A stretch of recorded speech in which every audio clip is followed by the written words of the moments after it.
because I'm working. How's everyone doing out there in podcast YouTube land? It is Brandon DeCruz, Jeff Black here for another Chasing Clarity Health and Fitness podcast episode. Today we bring you the mighty episode 28, which is how to lose stubborn body fat, the physiology of fat loss, the science of fat burners, and fasted cardio. I'm interested to see how this goes today. But before we get into that, let's have our how's your last week been, man? Yeah, just real quickly because we got to jump right into the topic at hand. But my last week's been all right, man. Honestly, this week I've really focused on dialing in my recovery, more especially from like a sleep standpoint and a stress management perspective, as I'm still feeling some of the residual effects of the accumulated fatigue from the fat loss phase. So last week I just increased my calories. I was feeling on top of the world, my man. And this last week, kind of brought me back down to earth that I still have a lot of recovery in terms of physiologically and psychologically from the diet. And this is something that I've been known to overlook in the past. But recovery is so important. It's really what's needed after a long dieting phase to potentiate our next phase. So really right now, I'm very focused on increasing energy availability and to get to a point where I'm eating more and eating enough to feel good and perform well, but not overdoing it to the point that I'm packing on body fat, like hindering my insulin sensitivity and driving up inflammation. But I'm also looking to drop a lot of signs of diet fatigue that I've really noticed this week. So I've had lack of energy, poor sleep quality. So I've been really trying to dial those things in. And then overall, just really trying to lower systemic stress. And I mean that on all fronts. Like we got to look at, there's not these buckets within stress. It's not like we have life stress, we have business and work related stress, we have personal stress, and then we have physical stress like training, diet, all that kind of stuff. It's all in one bucket. So like if we add too much to that bucket, too much water, it's going to overflow. So, just the fact that I've had low body fat levels for so long, I had low food levels and then tons of intense training, these all increase stress. They cause excess cortisol production. I was having a lot of signs of that. Like my blood glucose was elevating this past week. My resting heart rate was going up. And, that's all, accumulating and adding to my total allostatic load. So actually this week, just as of yesterday, so Monday, we record on Tuesdays. Yesterday was Monday. I transitioned into a lower volume training block where most of my body parts are going to be trained at minimum effective volume. So I can facilitate not only greater recovery, but more, I'm going to put myself even more into a calorie surplus because now my energy expenditure is going to be lowered a little bit. And it's also going to give me like an ability to spend less total time in the gym and then facilitate more of that extra energy. Energy comes in the form of physical energy, but also mental energy. They both drain from, essentially the same bucket. So really right now I'm seeing that business has ticked up in terms of not only my responsibilities, but my client load, and then also the amount of inquiries that I'm getting on a weekly basis. So I've been extremely busy and I want to be able to devote ample time to continuing to build this business and to continuing to give a great service. So, I really focus on periodization with all aspects of my life. And that includes business. That includes, what phase of training I'm in, what phase of diet, my nutritional periodization I'm in, and also with my family. So really right now is a time for recovery in terms of my physical training, my diet and things of that sort, but it's going to be on building in terms of business. So, we crank one volume dial up and we dial one down so that we can really balance things out. But other than that, everything's good. How about yourself, brother? I'm just going to be burned out by 25 years in this, by the way. It sounds like compared to you and I, you're way better at pulling levers than me. I'm straight fucking gas sometimes, but well, that's the issue. I had a conversation with Joe, one of my mentors and one of my good friends. And I was like, he's always reminding me, dude, you're going to burn yourself out. Like you do too much. I'm a perfectionist with everything. Even like, think about like the context of the podcast. Like I'm trying to answer every question known to man. And this is something that, we do this completely free out of the goodness of our own hearts. We really try to give back to the audience. But even if you look at like the responses, and I've had to pull back from that, and, I really don't want to, but I do these podcasts so frequently because I was getting so many DMs on a daily basis and I felt an obligation to respond to people. I really do want to help other people, but I need to prioritize my clientele, those that I really do help on a daily basis and those that I run businesses with, and contribute to. So I really have to align things in a fashion where I'm pulling back on certain aspects and I'm really giving into things that really demand and deserve my attention most. And I think that's the biggest thing that I've learned, especially since transitioning to running my own business. Yeah, no, I understand that, man. Let's see. My last week was super good. I got my dream car that I always wanted. So Congrats, my I'm man. I was super pumped fucking for you, stoked dude. for I was that. so happy. Yeah. Yeah, man. Like I was looking at the same exact car last August before I went and presented it first for them. And they wouldn't hold it for me. I offered them like all this cash down. They're like, no. And that was like when Car Mania was at its peak. You know, people like everyone was buying a car because it was FOMO. So I found a Wasn't the right time. Toyota. Yeah, I know. So I found a Toyota Supra 2021. It's got 418 miles on it. It's the A91 Touring Edition. Only 1,000 of them made. So it'd be still my little heart, and I can't wait to get it next week. But other than that, man, our good friend Laura Conlin was in town hanging out with me and Keegan for a week. She stayed at the house with us. Hell yeah. Keegan was calling her bougie and shit like that. Now let me ask It's her. so Let me funny. ask you. Let's put you on the spot. Who was a better house guest, myself or Lauren? Oh, I don't know, man. Pretty tight. She's as clean as you and as tidy as you. I was Oh, pretty well, I'm glad to impressed. hear that. Yeah, I I didn't know. expect anything less, but No, she's I was wondering how perfectionist the too. dynamic would be. Yeah. Nah, Hey, she's cool, man. She's like me and you. We both get it. Like, hey, you got to work. I got to work. We went our separate ways, chat for a little bit, went our separate ways. So it was cool having someone around. But Friday we went to this Halloween thing with like these dead spirits and stuff. And each room had like, it was like a story they were telling. So people were dressed up as dead spirits. Each room had some booze. So we were doing that. And then, I took her to a heavy metal show where she lost 3 of her nails in the mosh pit. So at least it wasn't teeth. that's what I said. I was like, at least it wasn't your face, girl.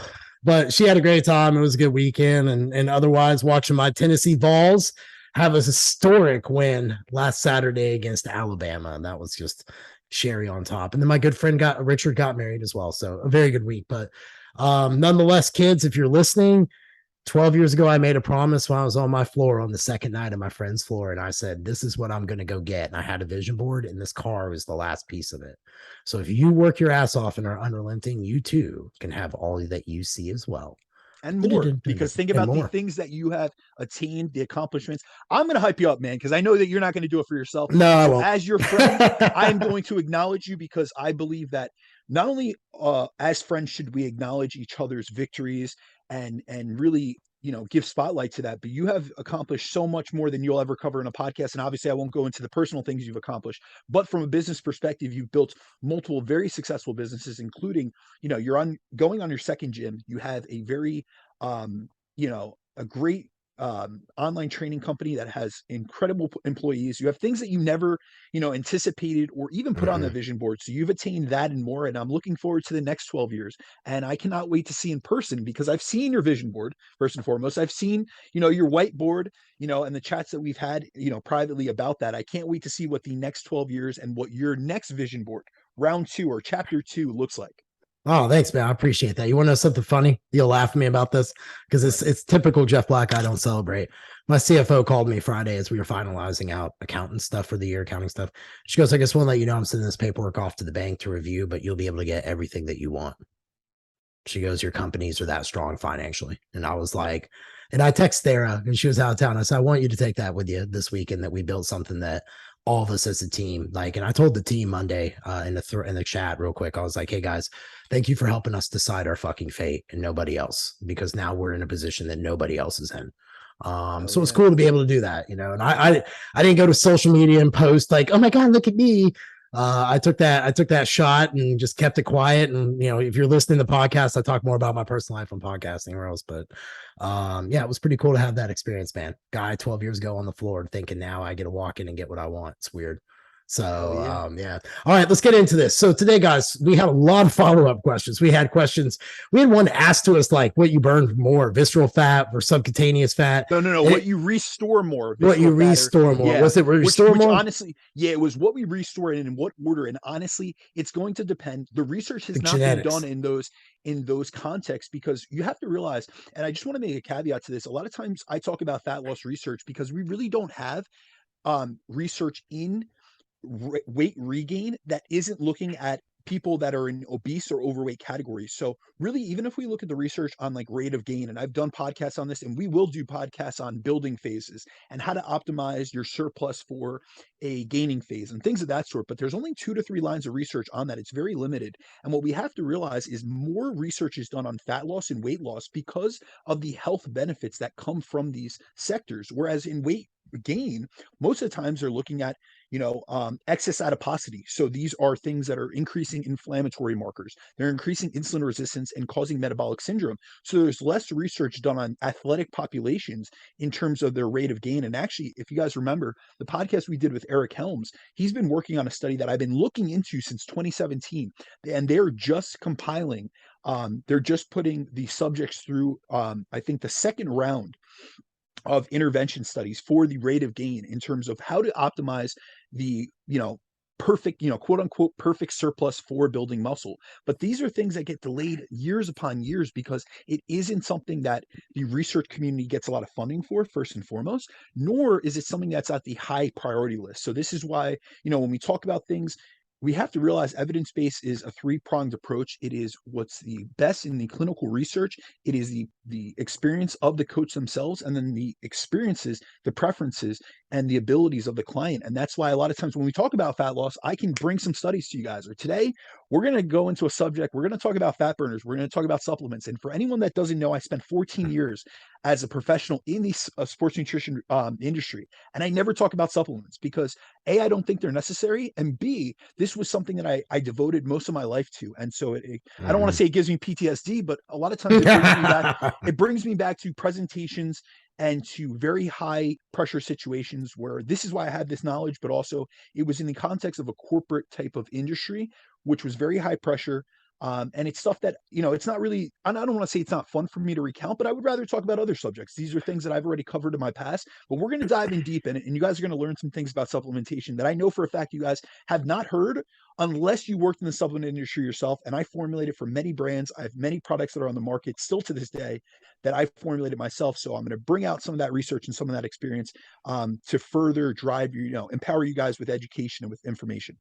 Are we going to talk about how amazing cocaine is as a fat burner? I'm just kidding. All right. But let's get into it. Yeah, I'll talk about that one. All right. So let's get into it. So the first thing we want to talk about is the 3-step process of fat loss, how body fat is actually burned. And this might clarify some of the questions that we did get in DMs. Because I got one, I know that someone, you and I were on one, and then I got one that someone asked me, well, do you burn visceral first before sub-Q? And I'm like, it depends. I mean, some books say yes. Some research says don't know. So I'm interested to see what we have here on the 3-step process of fat loss. Absolutely. So just as a little primer, on last week's episode, we covered the different types of body fat we carry, how each type of fat is lost during the course of a fat loss phase. And we also gave a primer on topics like body fat distribution, fat storage patterns, as well as stubborn body fat, and the reasons why some regions are more stubborn to burn or liberate body fat out of than others are. So if anyone is listening to this episode and hasn't listened to the previous episode, definitely pause this one. Go back to episode 27 and listen to that one first, as this is a follow-up to that episode where we're going to dive deep, actually even deeper into the topic of stubborn body fat. But before we get to the topic of how to burn stubborn body fat, I think it's really important, like Jeff mentioned, that we cover the physiology of fat loss, as this is something I rarely hear discussed, but understanding how body fat is burned will allow everyone in the audience to understand how to burn stubborn body fat and why we're going to make some of the recommendations we do towards the latter portion of this episode. So in order to burn body fat, we need to go through a 3-step process, which includes lipolysis, which is also referred to as mobilization, transport, and oxidation. So the first step to burning fat is what's called lipolysis. And lipolysis, simply put, is the mobilization of fatty acids. And this is essentially where we mobilize and liberate free fatty acids from a fat cell into the bloodstream to be burned off as energy. And the main way to mobilize free fatty acids from our fat cells is to activate an enzyme called hormone-sensitive lipase through the release of catecholamines, specifically epinephrine or norepinephrine, or in the States, we refer to these as adrenaline and noradrenaline. So you guys could have heard them either way, but we're still referring to catecholamines. So in this episode, I'll refer to them in the US lingo, but for any of our international audience, realize that that's the same thing. Adrenaline equals epinephrine and noradrenaline equals norepinephrine. So catecholamines are the fight or flight hormones that are responsible for doing things like increasing alertness and energy, for increasing heart rate, blunting appetite, and increasing fuel mobilization, which is why they're so influential in the fat burning process. And catecholamines are released in response to physical or mental stress as they're part of this stress response. So they essentially, are activated when we activate the sympathetic nervous system, which is involved in that fight or flight response. And both catecholamines are released in response to exercise and physical activity, but they're also influenced through supplementation and nutrition. And when it comes to exercise, it's really influenced by the level of intensity of that exercise. But catecholamines are also released in times of being in a calorie deficit or when using certain supplements, especially stimulants, because if we think about how stimulants work, they work on the central nervous system and they activate the sympathetic branch of the nervous system. So we're going to go through this later and really show you guys or tell you and inform you guys how certain supplements can help with the fat loss process due to the fact that they either increase the release of catecholamines or help with the liberation of fatty acids from fat cells themselves. So the second step of the process is what's called transport. So once we go through the process of lipolysis and we mobilize free fatty acids from our fat tissue into the bloodstream, these fatty acids need to be transported to a cell where they can be burned off for energy. And this could include things like our muscle cells or our liver cells. Generally, when we're working out, they're going to go to the muscle cells. So fatty acid transport is dependent on the blood flow in the area, as sufficient blood flow is needed to transport these free fatty acids to the target tissue to be burned. So if there isn't adequate blood flow, fatty acids will go through a process called re-esterification, which basically means they'll be restored back into a fat cell. So our ability to burn fat in different areas and regions of the body is heavily dependent on blood flow, which is something that we did hit on last week. And this is why many of us find that we have stubborn body fat on areas like our low back and our abs, or especially with females, it's their hips and thighs. And it's because these areas have poor blood flow, which makes mobilizing and transporting fatty acids to be burned much more difficult. And we actually see in females that they gain fat. When they gain fat, their body tends to more readily store it in their hips and thighs, which compounds this issue because it's easier for them to store fat in these areas when they eat in a surplus, but it's also harder for them to burn in these areas when they're in a deficit. So this is both in terms of fat storage and fat mobilization. These areas are more stubborn in all aspects. So they're the first to gain and the last to lose. And that's really what we're going to go through throughout the course of going into how to burn stubborn body fat later on in this episode. But the third step and the last step of this process of burning fat is what's called oxidation.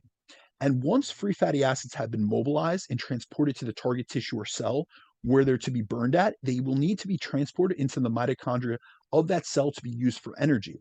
And this transport into the mitochondria requires an enzyme called CPT1, which is actually carnitine dependent. So if anyone's familiar with carnitine, I was going to ask you if we're going to cover it in the episode today for supplements. We're going to cover it in supplements. Excellent. But good. This is one of the main reasons actually why I use carnitine supplementation with myself and clients during a fat loss phase in order to build up muscle carnitine stores. Because if a muscle does not have stored carnitine in it, it will not have enough carnitine to go through this enzymatic process where we're able to take those free fatty acids and transport them into that mitochondria of the cell to be burned for energy.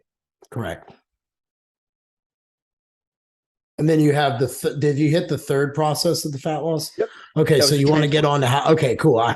Making sure I didn't do anything because I knew I threw that in there because once you said L-carnitine and started talking about like, ooh, I love L-carnitine. I remember taking that back 2015 and people thought it was stupid. I'm like, I don't know. It looked pretty good to me. And I was taking it, honest to God, I started taking it for heart stuff because I was very concerned because I started uncovering in my DNA, like people who just killed over and died from heart stuff, reaching out to people. And I'm like, oh shit. You know what I mean? So yeah, there are some cardiovascular benefits, and there's also, and this has nothing to do with fat loss, but it does have some cholesterol lowering benefits in terms of lowering LDL and increasing HDL. So there are multiple benefits from a health perspective to carnitine. But today, when we do discuss supplements later on in the episode, we're going to just focus on fat loss. We're going to focus on thermogenesis. We're going to focus on free fatty acid mobilization and lipolysis, because that's really what's going to benefit people to know from a burning stubborn body fat perspective. Agreed. I just want to make sure because when I was taking it, I was based on the French studies where they were showing people who had mitochondrial fractions, aka the Widowmaker, had recovered ejection fraction rates back up to average numbers of at least 50 to 55% of ejection fraction. And what turned them onto it was they noticed that these people got leaner and dropped weight. And they couldn't figure out. So that, yeah, which is going to exactly. improve cardiovascular markers in and of themselves. Exactly. But that was the study that turned me on to it. And then I was like, no shit, you stay lean, you feel good. Like, it's a great supplement. So I'm glad we're going to talk about it. Now let's talk about how to lose stubborn body fat. Like, I've seen all the protocols, the one that says you do 10 minutes of warming up, 10 minutes of hit, go back to 10 minutes of chill, then go back to hit, and then, do this, do that, and everything in between. I think we've seen it all because we've been doing it a long time. So dispel the myth, baby. How do you really lose stubborn body fat?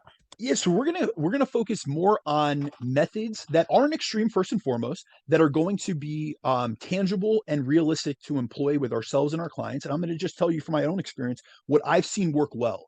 And without any hype, without any of this magic fat burning, cardio zone, things of that sort, we're going to discuss the things that I've seen most time tested and most research backed. And so when we look at stubborn body fat, we have to realize it's both a real and extremely common thing. Some fat cells in our body are more stubborn, meaning they're more resistant to mobilizing fat from. And this is one reason as to why we have all noticed that certain areas on our body are both easier to store fat in, yet harder to lose fat from. And generally, like I mentioned before, these are going to be the areas like around our stomach, our low back, our hips, and our thighs. And so, in order to burn stubborn body fat, we need to do a few things. And these are simple, but really, I want to get these across to you because there are some bare basics that we really need to hit on. Because a lot of times people want to skip all these other things. They want to go to the HIT protocols that Jeff is referring to, thinking that they're going to be able to preferentially, burn stubborn body fat. But a lot of times we overlook the basics. And these are some of the biggest mistakes I see people doing.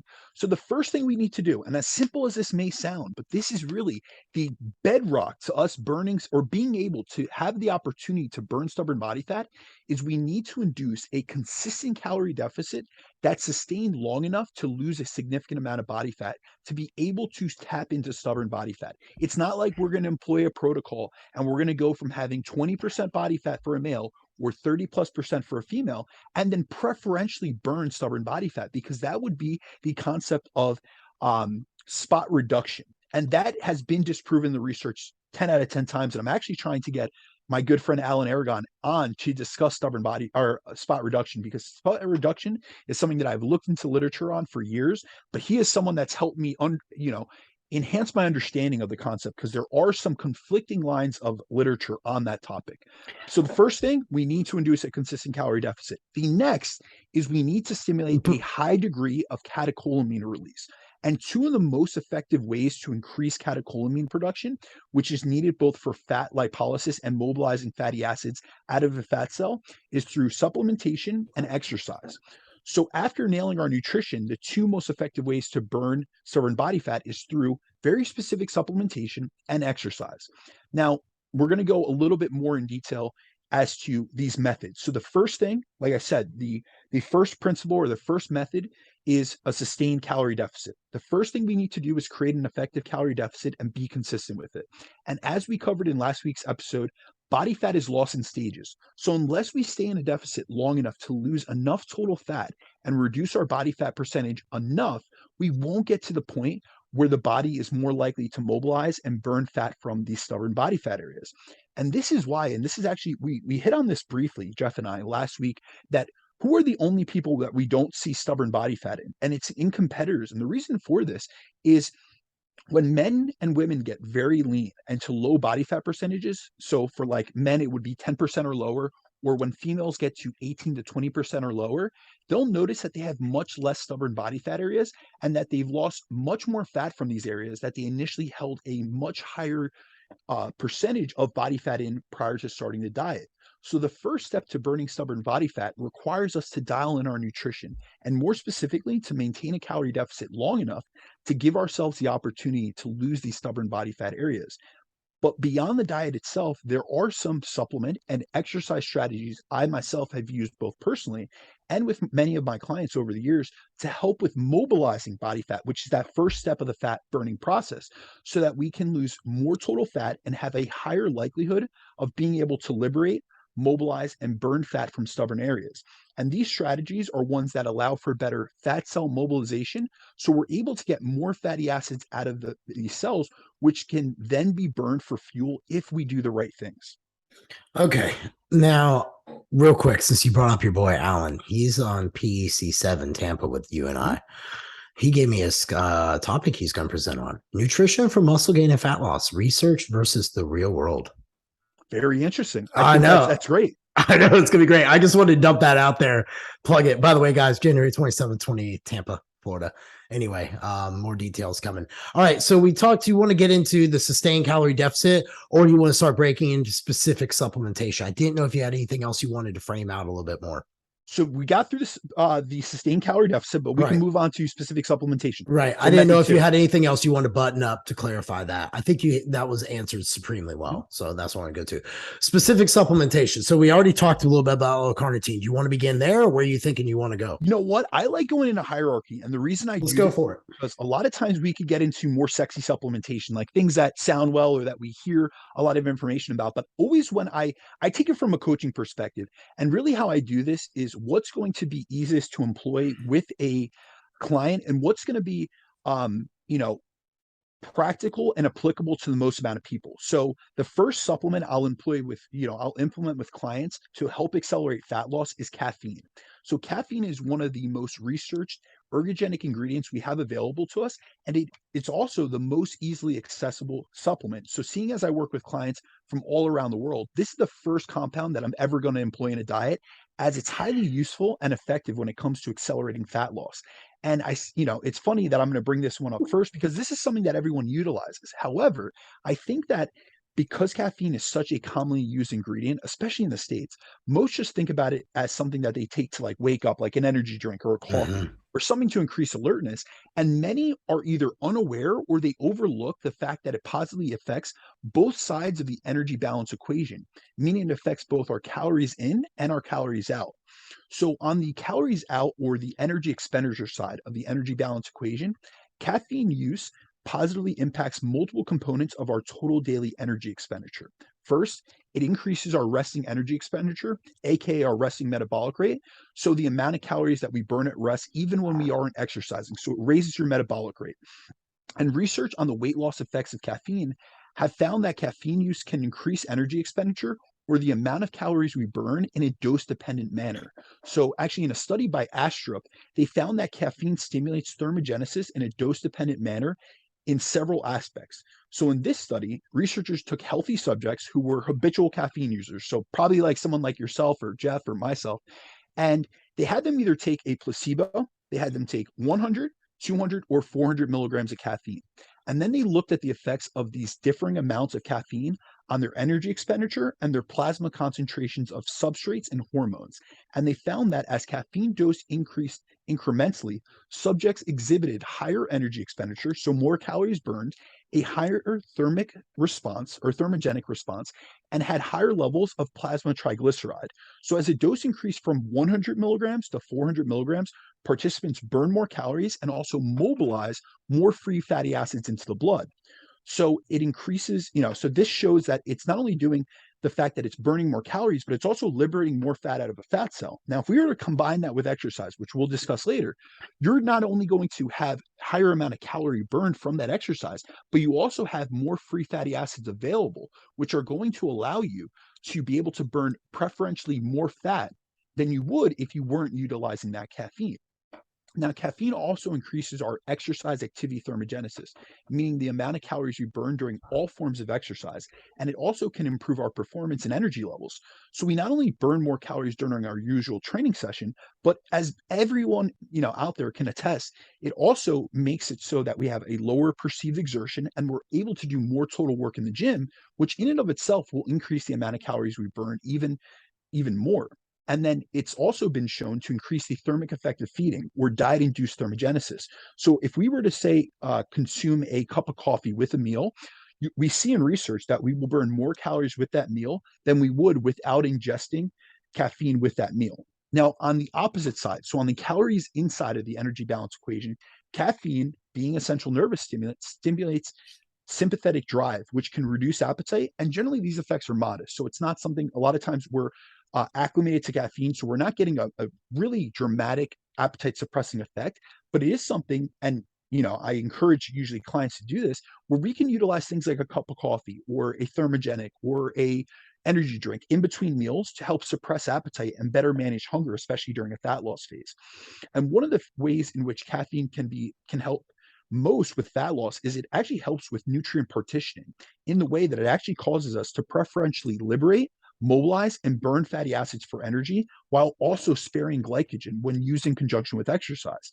So we preferentially will burn fat over carbs for fuel when using caffeine during exercise. So this is really highly beneficial, especially if you're to utilize it with fasted cardio, which we're going to cover later, because we want to be burning free fatty acids and sparing glycogen during aerobic training. And the reason for that is we want to reserve our glycogen storages. So the glucose that's stored in muscle glycogen or in the muscle itself to be used for higher intensity forms of exercise, like when we resistance train. So we have the preferential fuel available. So caffeine allows us to bias more of free fatty acid use during low intensity exercise and throughout the course of the day, and then also allows us to spare that glycogen for energy when we're actually needing it most, which is when we resistance train. Now, the next supplement we're going to cover, and the next supplement that I'll use with myself and clients during fat loss phases, because of the fact that it not only increases catecholamine production, but it can also help with burning stubborn body fat, is yohimbine hydrochloride, which is an alpha 2 antagonist. And areas that contain stubborn body fat and where we preferentially store more fat have been shown to have a higher density of alpha receptors, which limit blood flow into these tissues and limit the liberation of free fatty acids from these stubborn areas. And for anyone that hasn't listened to the previous episode, I went in depth on the difference in adrenergic receptors, which are both our alpha and our beta receptors. So go back to that episode. I break it down all in detail. But stubborn body fat is known for having a much higher density and amount of alpha receptors. Now, yohimbine is effective for helping us lose stubborn body fat specifically because it's an antagonist of alpha receptors. So, and what an antagonist essentially does is it binds to the alpha 2 receptor and it blocks or inhibits the activation of it. So essentially, we're blocking the activation of alpha receptors. And what ends up happening when we block the activation of these receptors is those receptors, those alpha receptors, are unable to put a block on lipolysis. So what this does is this allows for greater liberation and mobilization of free fatty acids from these regions of stubborn body fat. So now these areas that we always had a hard time getting fat out of those cells to be burned off for energy, yohimbine is blocking the action of the receptor that causes that issue. So when we use yohimbine hydrochloride, it helps us to mobilize free fatty acids from stubborn body fat cells and stubborn areas, which we usually wouldn't be able to burn fat from when the alpha 2 receptors in these areas are activated. Also, yohimbine has stimulant properties which increase catecholamine production, which allows us to get even more free fatty acids released and oxidation, both free fatty acids released and oxidized when it's combined with fasted exercise. So when we look at the research on yohimbine, it's shown that both utilizing yohimbine both increases free fatty acid mobilization and catecholamine production. So in a study by Berlin, it was shown that supplementing with oral yohimbine resulted in a 100% increase in plasma noradrenaline concentrations, which led to an increase in plasma free fatty acid levels, which shows how yohimbine not only increases catecholamine production, but also the liberation and mobilization of free fatty acids out of the fat cell and into the bloodstream, which we can then burn off for energy through exercise and physical activity. Then in another study by Galitsky, they found that taking yohimbine 30 minutes prior to exercise doubled free fatty acid levels. So think about all this what this literature is showing us. It's increasing the amount of fat we're getting out of fat cells. Then if we do something with it, we're going to be able to burn more of that fat. So preferentially, we're burning more fat for energy. Now, when it comes to looking at the fat loss effects of yohimbine, there was a study where they took male soccer players and they divided them into two groups. And one group was given 20 milligrams of yohimbine per day, whereas the other group was given a placebo. So they got no yohimbine, but they were given something and told it was a supplement. And so essentially what they did was they wanted to see the independent effects on yohimbine when these athletes who were already active, lean, healthy individuals either utilized the supplement or didn't utilize the supplement. And then they looked at their body fat percentages at the end of the study and found that those in the yohimbine group went from an average pre-study body fat percentage of 9.3 down to 7.1. So they lost approximately 2.2 percentage of body fat on average, whereas the placebo group went from 8.9 up to 9.2. So I'm not saying the placebo made them gain weight, but it was that maybe they were eating in a little bit of a surplus. They didn't get any fat loss benefits from the exercise intervention itself, which was their soccer playing activity. Whereas the other group that was given the yohimbine was able to maximize the effects of their exercise. Now, here's the thing. The caveat with yohimbine is it only works in a low insulin environment. So we need to be fasted when taking it and using it to reap its benefits, which is why there actually are a few studies where they show no fat loss benefits whatsoever to yohimbine. Now, here's the thing. I'm always talking about like, we can't just look at abstracts. We can't just look at results of studies. You need to look at methods, the findings section, all these different aspects of a study to really see, well, what was the context of the intervention? What else were they doing? And when we actually look into these studies, they either had them take yohimbine in a fed state, or they combined it with a carb-containing meal. So in both cases, the insulin levels were elevated, which blunts the actions of yohimbine, rendering it ineffective for fat loss. So what we see is this is a supplement which really only has utility when we utilize it in a fasted state. And that's one thing, like I've worked for many supplement companies, or I did over the years. And a lot of times companies would want to put yohimbine in to make their, pre-workout a fat burning pre-workout. Now, here's the thing. Most people don't train, especially resistance train, fasted, nor do they take a pre-workout fasted. Usually they have a pre-workout meal. So obviously postprandially, meaning after your meals, you have a rise in insulin, whether you took in protein or you took in carbohydrates. Generally, people are going to eat pre-workout carbs. So you're going to have blood glucose is going to elevate. The pancreas is going to, increase insulin secretion to help with the facilitation of glucose uptake into muscle tissue. And so you're going to be in a state of raised insulin levels, which is going to negate the effects of yohimbine. So if you guys are going to utilize this, utilize it in a fasted state to get the most benefit out of it. And this is something that I've seen work with clients that I utilize it before fasted cardio. However, when I have noticed that clients, have reported that, hey, I've been using this, but then I get more into the details and they're utilizing it after a pre-workout meal or after having broken their fast or, things of that sort. We really don't see the benefits from it. They might get a stimulatory effect. Like they might feel like a little bit of a buzz because it does, activate the sympathetic nervous system, but you're really not getting the major benefits of this supplement. The next one is going to be L-carnitine. Before we jump to L-carnitine real quick, what's your thoughts on a oral yohimbine product versus the rub-on yohimbine products that you see out there? Do you have one that you prefer over the other? For the audience listeners who might be listening, is there a difference between the two? So when it comes to the literature, I've only seen literature on yohimbine hydrochloride. I do want to make that exception or that very clear. There's two different forms of yohimbine. Yohimbine is a naturally occurring plant or a naturally occurring extract from a plant. There is yohimbine hydrochloride and there is yohimbine bark. Yohimbine bark is horrendous in terms of its side effects, like anxiety through the roof. And a lot of the research has been done specifically on yohimbine hydrochloride, which is more of, I don't want to say a cleaner version, but more of a direct extracted version, which has the fat loss benefits that we see in research. Now, when it comes to the application, I've utilized something like a Vasoburn or several other products that have been out of the market over the years. Now, what I've gotten from those is I do notice fat loss, but remember, there's so many variables to be taken into consideration. We don't have research on these topical applications like your Vasoburns and things of that sort. So I can't, say, definitely that they're going to work. I do utilize a clinical dose of yohimbine with clients, which, I won't, I titrate up to that. I'm not going to give that openly because I don't want anyone to go out and just utilize what I'm utilizing with clients that I have all this data on and that I'm obviously collecting biofeedback from. However, the biggest issue that I see with some of these topicals is we can't measure the amount that's in the actual product themselves. And really when it comes into, is it just being localized into that area or is it getting into systemic circulation? That's really what I don't know. So, these are, some of the drawbacks. It's something that I've utilized with clients. We found good benefit, but it's also because it's combined, like say a Vasoburn, it's combined with multiple other ingredients. It brings blood flow to that area. You know what I mean? And so maybe, in terms of, I've utilized it in my stomach, my low back, my stubborn areas. I don't think that it spot reduces in those areas, but it certainly got those areas hot and made them, made me a lot more aware of the area itself. I'm flexing my abs a little bit greater. It's helping with, you know, contracting that area and really gaining a better mind to muscle connection.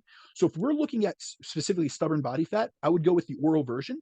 If you want to utilize on top of that something like an oral yohimbine or a topical yohimbine, or for an individual, because there are certain circumstances where yohimbine can increase anxiety in certain individuals, and it's also known as an aphrodisiac. So just guys, for you guys to know out there, yes, sir. Yes, sir. It has been used for like erectile dysfunction. And so if you're the type that you go to do fasted cardio and you notice that it is giving you some side effects that you are wanting to avoid, whether it's just due to public, you know, you don't want to be embarrassed in public, or you have a relationship that you want to keep, you know, on the steady. That pant rub gets going, man. If it's fall, like in the Northeast, and you're wearing gray sweatpants like I do in the gym, you don't want to use your it's time to feast like a king during that time, baby. That's great. Gray sweatpants seasons where you throw down like the gauntlet in the gym. You're like, yes, look at this dude. All right, anyway. Now, there's also just like a little caveat, and this is really going into the nuances. I'm not going to dive deep into this. There are people that are just like we have slow metabolizers of caffeine. We have quick and slow metabolizers of caffeine due to an enzyme that breaks down or inhibits the breakdown of caffeine in systemic circulation. The same thing applies to a component of yohimbine. So what ends up happening is there are certain people that are very slow metabolizers. So generally, yohimbine should be in your system between 2 and 4 hours, generally on average 3 hours. And so that's when it will exert its action. You want to take it about 30 to 60 minutes before aerobic exercise, but generally it's only going to stay in your system for 3 hours, give or take. However, there are certain individuals that are slow metabolizers, and there's only very limited amount of research on this. However, those who are slow metabolizers, they've been shown to have elevated concentrations of metabolites of yohimbine for up to, I believe, 18 hours in systemic circulation, so in their blood plasma levels. And so those individuals, if they're prone to anxiety and they get these negative side effects from yohimbine, they're getting them for not only for that 3-hour period, but for an elongated period throughout the course of almost the entire day. And they're also in a sympathetically driven state. So think about if you're taking caffeine, because yohimbine and caffeine work on similar molecular pathways. If you were to take caffeine, generally within your system within 6 to 8 hours, it has a half-life, and it's, you know, getting out of your system, or it has a 50% concentration. Now, if we were to double that and you're to take it at noon, and generally, you know, you're a good metabolizer of caffeine by 8 to 9 o'clock at night, you can go to bed, but it just doubled that half-life. Now, in the middle of the night, you might still have disruptions to sleep quality, inability to go to sleep, still, you know, you're in this fight or flight response. So if you're that individual and you notice that you're getting side effects from yohimbine, you could try either the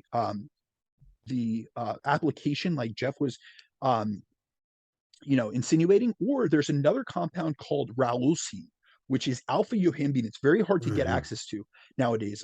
It's not made by a lot of companies, but this is something I've utilized myself because I do suffer. I've had you know, diagnosed anxiety disorder since I was a teenager. And there's been times in my life when anxiety has been higher than others, high stress periods of my life, where I've switched to utilizing alpha yohimbine in place of yohimbine itself, and I've found that it doesn't exacerbate my anxiety as much. So those are some options for you, but really I would try yohimbine first. I would titrate up my dose, and then if you want to add in some of these topicals and things of that sort, by all means. We got L-carnitine to cover, right? Yep. So just thanks for breaking that down real quick. Appreciate that. No, absolutely. So another supplement that can be used to help accelerate fat loss is L-carnitine, which we briefly covered before. And really the reason to utilize this is because it helps with the transport of fatty acids into the mitochondria for oxidation, so to burn fats in the powerhouse of the cell. And due to its mechanism of action, L-carnitine has been shown to increase fatty acid oxidation, which spares glycogen levels during exercise. So really what we want to do is preferentially build up stores of L-carnitine in the muscle. And by doing so, when we do go through that 3-step process that we discussed, mobilization of free fatty acids, transport, and oxidation, it's going to preferentially get us in a state where our muscles can activate that CPT1 enzyme to burn off fatty acids for energy. Do you have preferred method of administration? Like, meaning, I assume you're telling people orally. Are you familiar with the intramuscular injection use of it? I'm familiar with both, my friends. I come from the supplement industry, so we obviously only use oral. So if we look at the research, most of the research on oral carnitine is dose. For an efficacious dose, you want between 2,000 and 3,000 milligrams. per day. And the reason for that is because oral L-carnitine has low bioavailability. So the conversion rate generally is anywhere between 10 to 18%. So really, when we think about that, when it goes to an injectable format, due to the fact that injectable is going right into intramuscular storage, we can use a much lower dose. But keep in mind, I work with many natural individuals who, and people that don't want to work with injections, although it can be done with an insulin pen. However, I'm either going to utilize 2,000 to 3,000 milligrams of oral L-carnitine, L-tartrate specifically, or we can utilize an injectable L-carnitine. And generally, I'll start that at 200 milligrams per day. And either one is going to help with the uptake of muscle carnitine stores. However, one caveat that I want to put into this is that in order to increase muscle carnitine storage, or the stores of L-carnitine in the muscle, you want to take it in the presence of insulin. So if we actually look at the research, and they don't have research on injectable carnitine with this. However, when we look at the research on oral L-carnitine, it's best uptaken in the presence of insulin. So most of the research that was done back in the 90s when this supplement first became popular was actually done with a bolus of carbohydrates. So they would take oral L-carnitine at 2 to 3 milligrams, or 2,000 to 3,000 milligrams, sorry, and they would utilize a larger pre-workout dose of carbohydrates. So generally what I'll have people do is either I know that they have insulin secretion in their system, or we can utilize it pre-workout. So either or. I prefer, for me and the people that I use oral carnitine with people. I use the new Ethics Liposomal. I've actually like that one, but I go more of the injection route for L-carnitine. And I actually use it with success in pre-fasted cardio states, even though you have to have insulin as driver. I think it ultimately depends on context, but I also believe that GH in a fasted state is very helpful, or the GH frag and some of that stuff as well. Well, let's think for the audience. Let's break it down. Why would GH be helpful? The reason is It helps because bring free fatty acids into the bloodstream to be one of the main, destroyed. a lot of people look at growth hormone and they think, oh, it's going to help with growth. No, the main mechanism of action behind growth hormone, which a lot of people overlook, is the mobilization of fatty acids from fat cells. So essentially, it's liberating fatty acids into the bloodstream. But what we have to realize with all these things, and the reason why, Jeff is hitting on the fact that GH in combination with fasted cardio is very beneficial, is because it's not enough to just liberate free fatty acids in the bloodstream. We still need to do something to burn off those fatty acids to actually lose body fat. Because if not, it's just going to be reesterified. So if we combine GH with low intensity aerobic training like fasted cardio, it's going to increase not only the mobilization of that free fatty acids, but the oxidation, the burning of that. And that's where we go into the topic of fasted cardio, which is a contentious one to say the least. Yeah. What are your thoughts on it, man? I've been doing it for over a decade. I like it because of my routine and everything else, but I'll be interested to see what you say on the research. Yeah, absolutely. So when it comes to let's before we go into fasted cardio, we have to realize that I covered two big things as to reasons or as to ways to tap into stubborn body fat. And one of them is the production of catecholamines. And so what we have to realize is that exercise increases the production of both catecholamines, so both adrenaline and noradrenaline, and we get more of a release the higher intensity of exercise we engage in. So when we look at higher intensity exercise, that helps to mobilize fatty acids from a fat cell and from the tissue itself. But fatty acid oxidation, the burning of actual fat, is best achieved with lower intensity exercise, because muscles preferentially use fatty acids for fuel when we perform lower intensity aerobic training, whereas our muscles will switch over and use glucose during higher intensity anaerobic activities like resistance training, which is why I'm not a big fan of like fasted HIIT training. It's, first of all, it's systemically taxing, it elevates cortisol levels, and then also it's switching over to utilizing glucose preferentially over fatty acids. And so not only are you getting more of a systemic tax on the system, whereas we should really be putting more of our energy and more of our resources into weight training if building muscle and retaining muscle during a diet is our preference, but also we want to be burning fat for energy and being metabolically flexible. We want to be utilizing the right substrate at the right time. So this is where fasted cardio comes into play, as doing low intensity aerobic work fasted preferentially burns fat for energy, since it relies on anaerobic or aerobic metabolism, meaning it uses fats for fuel, and also being fasted means you're in a lower insulin environment where fat is the preferential fuel source. Because what we have to realize is insulin's like a fuel selector switch. When we have insulin present in the system, it causes higher degrees of what's called carbohydrate oxidation, or we burn more carbs for energy. And so when insulin's low, we preferentially go to fat oxidation, which is the burning of fat for energy. So when we engage Mhm. in aerobic activity in a state where insulin is low, our body is better able to both mobilize and burn fat than when insulin levels are higher, such as when we've eaten and we're in a postprandial state, meaning post meal, because that increases insulin production and switches us over into preferentially utilizing glucose as our preferred fuel source. Now, when it comes to looking at fasted cardio, there's a lot of people within the evidence-based space who will point out that fasted cardio isn't something that's necessary or beneficial to do. And in most short-term studies, this is seen to be the case. But what many of these studies don't look at is when we use certain fat-burning compounds and lipolytic agents in place, like caffeine, yohimbine, L-carnitine, and even potentially GH. Um, and these are all going to aid in the fat loss process, Mhm. especially during fasted activities, because these increase the mobilization of fatty acids, which we can then oxidize and burn through this fasted aerobic activity. And I think the real reason as to why we see a big discrepancy in the habits of those who are, say, in the general population, and then those in competitors, such as, the fact that, like, if we look at most competitors, we look at their habits. I'm not only saying like success leaves clues, but there's reasons why they're doing these things. And if you look at almost all competitors, they do some form of fasted cardio at some point in their preps. And this is due to the fact that they've seen the benefit of leveraging some of these supplements and compounds with fasted cardio, whereas that may not be an approach that many lifestyle clients use or even need, because they're really not getting lean enough to um, necessitate the use of these compounds or of fasted cardio. But if you're someone who's going to be utilizing specific supplements or enhancements prior to doing your fasted cardio, such as the few that we just covered, that liberate more free fatty acids to be utilized as fuel in a fasted state, fasted cardio can provide you with an additional benefit over fed cardio, as the presence of insulin will suppress some of the benefits that we see from these compounds. So if you're not doing fasted aerobic work, you're essentially going through the first two steps of the process of fat burning, but you're actually not going through oxidation or the burning of fat. You're restoring the fat that you liberated and not really getting a lot of the benefits from these supplements that you're taking. So it's really, it's really person dependent, it's client specific.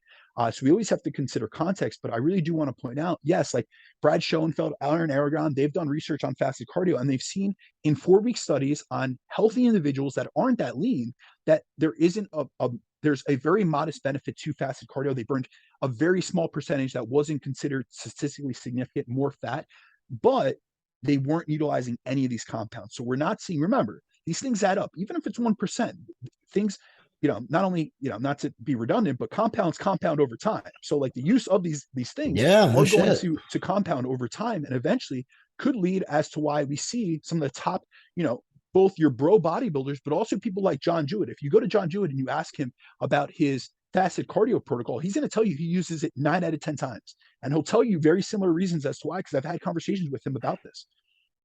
Yeah, I mean, for over a decade, it's been GH, my fasted cardio, and some kind of thyroid boost product like L-tyrosine. Yohimbe rotated in and out, and I just take stuff like that. So, I mean, like, you're spot on with everything you say. I think the last one we need to talk about is like reframing your mindset on stubborn body fat. And I think the last thing I could summarize in a beautiful sentence here is it's all about how bad you want it. And what I mean by that is when it comes down to stubborn body fat, like you really have to dig in. Yeah, you could throw this arsenal of stuff at it, but sometimes you just got to dig in and lean into it and find out how much harder you can push and get the results you want. That's what I always think. I mean, I know there's a bunch of different stuff, but I think people's mindsets into getting rid of it aren't really that tight. So I'm interested to hear your thoughts on it as well. You know what? I'm going to go to the little. You hit on something. You initially hit on what I was going to hit on, so I'm going to go in a completely different direction, my man. Go for I'm it. going to go for left field. So, if we really think about this entire podcast is centered around the physiology of fat loss and how we can accelerate fat loss to tap into stubborn body fat areas. But as a coach, I also think it's just as important to focus on what's going on with a client's psychology before and during a fat loss phase, as it is to focus on the physiological mechanisms and levers that we can pull we can implement and pull to help them get to their goal. And this is where I've found working on a client's body image, their mindset, and their perspective on stubborn body fat to be especially helpful from a mental perspective. Because, often when we look in the mirror or at a photo of ourselves, the first thing we do is we examine and stare at our problem areas. So we basically focus on the negatives first and are overly critical instead of looking at the positives. And for example, like, one habit I know many are guilty of and have admitted to is when they look at themselves or they go in front of the mirror, they'll grab, and grab and like hold. And I'm sure you've had this in a personal training perspective where they'll like grab hold of the fat around their stomach or their love handles or their hips and thighs. And instead of realizing, and I've had this with clients and I've had to kind of like snap them out of it, instead of realizing how much fat that they've lost and how much progress they've made, they've instead become hyper focused and fixated on their stubborn areas. And what many don't realize is that they've been losing fat this entire time from other areas. It's just slower in the areas that they're focusing on.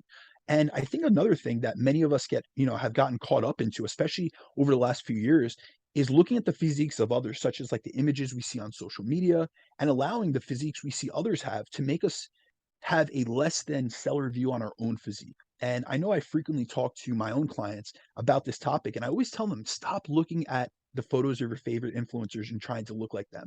What we all need to realize and acknowledge is the fact that, even we see influencers put up their body fat percentages, and we've done an entire podcast on the fallacy of body fat or body composition assessments and how they don't actually give us accurate measurements of body fat. But say that we have two individuals and they have the exact same body fat percentage. They can look completely different. Like, these same body fat percentages can look completely different on two individuals due to their structure, due to their genetics, their fat distribution patterns, their level of muscle. So with the same exact amount of body fat, one person can look leaner than the other due to the combination of these factors. And this is why, like, during a fat loss phase, our aim should be for you to become the best physical and mental version of yourself rather than trying to emulate or attain the physique of someone you don't know and you only know via social media. And then another thing I want to hit on with this when it comes to mindset is I like to make clients,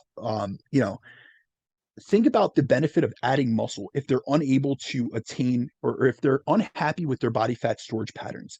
As we have to realize that we all have a different lower intervention point. And this is something we spoke about with Eric Helms, but I think it's really important and impactful to go back on this. Like, there is, there's a different level of body fat that we can all get to or can comfortably sustain. And this is going to vary from person to person.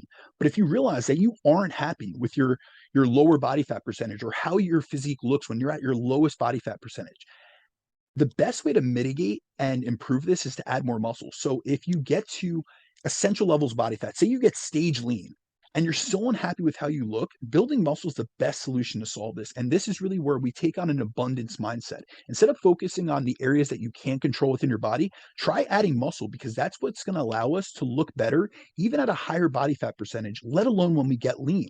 And this is where, I often will take clients, and if we get to their leanest point and they're still unhappy with certain areas, I'll have us shift our focus, and we'll go into a body recomp phase or a building phase so that we can improve upon their physique and build better habits so that the next time they do diet down, they have more muscle. And when we get down, even if we get down to the same exact body fat percentage, their physique is going to look better that second time around. So putting on muscle can allow us to look even leaner at a higher body fat percentage and also give us, the shape we desire and improve our proportions. And it also will help with us looking even better at lower body fat percentages. So despite the fact that we spoke very in depth about how to improve, our stubborn body fat loss and things of that sort, there's going to be individuals. I know there's people out there that's listening to this and they can get shredded. They're still unhappy with their physique. So guys, like, we give this advice because I want you to understand the physiological mechanisms as to how to optimize your fat loss process. But if you're still unhappy, if you're that person, I can't tell you that that's wrong. However, I can shift and reframe your mindset around these stubborn areas that you're fixated on. And instead of focusing on breaking yourself down and become a smaller version of yourself, why don't you look at building yourself up and building some muscle so that you can improve yourself the next time it comes to a fat loss phase? I like how you say it all sweet and like just put a bow tie on it. That I'm just coming in like, you know what? No matter what you say, Brandon, I am not taking the half naked poster I had made of you above my bed off my wall. I will idolize your physique every night before I go to bed. Visualization is the future, my friend. I figured I would go in a different direction because initially I was going to say, dig in, get ready for the digging phase.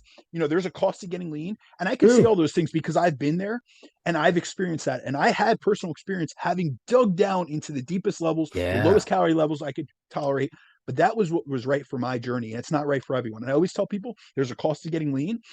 And for every give me, there's a gotcha. And some people aren't willing to pay that gotcha, to pay that cost. And that's fine. I'm not here to judge that. But also, if you're going to continually break yourself down and be judgmental of yourself, maybe it's time to start building yourself up both physically and mentally. True. I agree 100%. Like I tell people, like, they'll come to me and be like, I want to, they'll bring some picture, pull someone up on the internet. I'm like, you do realize like that's going to hurt to get there. And they're like, oh, no. And I'm like, you have no clue what it really takes. So Jeff, often, I used to let that go and I would just pacify clients and I'd say, we'll work towards that. So I've had clients that have had goal specific phases where I have a client right now. He wanted to look like Brad Pitt in Fight Club. He's went past that.